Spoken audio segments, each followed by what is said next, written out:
when testing a harness, what you want to do is you want to go around the whole harness, checking the stitching to see if it's all still intact, whether it is stitching, and it's all looking good.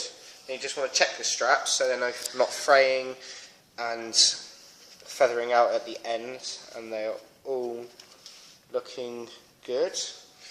Then you want to check the loop still in good nick, no cuts in it or too bad wear. And then you want to check the plates and make sure that they're not eroding, rusted or sharp, so they're cutting it. Right, to fit a harness, what you want to do is you want to lay it down on the floor in front of you, get your left foot, sit in the left leg loop, right foot, right leg loop. And you put it up like a pair of trousers. Then what you want to do is you want to tighten your waist first. You tighten this first so it won't fall down when you're doing up your leg loops, and it makes it easier to do. Right, you want to make that nice and tight so when you put your hand through and you clench it, you won't be able to pull your hand back through. Then you want to do the same with the leg loops, but they don't need to be as tight as the waist loop strap. So you want to be able to fit a hand through, and you want to do that on both legs. Right. Yep. Okay, and then what you want to do is you want to get the leftover rope strap there, and you want to back loop it. This is where you put it back through and make an O to a C so it's closed. You do that on all of them. This is to make sure that when you're climbing, your harness doesn't come undone and it keeps it safe. And yeah, and if you've still got that bit at the end, you can just tuck it in the back so it's out of the way, and that's done. Go. When testing a rope, what you want to do first is you check the ends.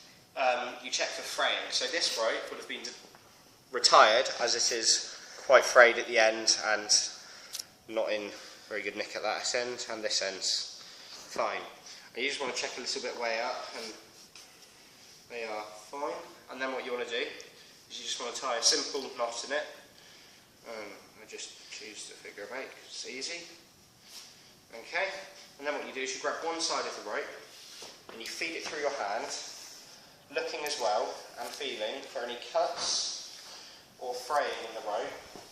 If there are any massive indentations or parts of it which have been squashed down.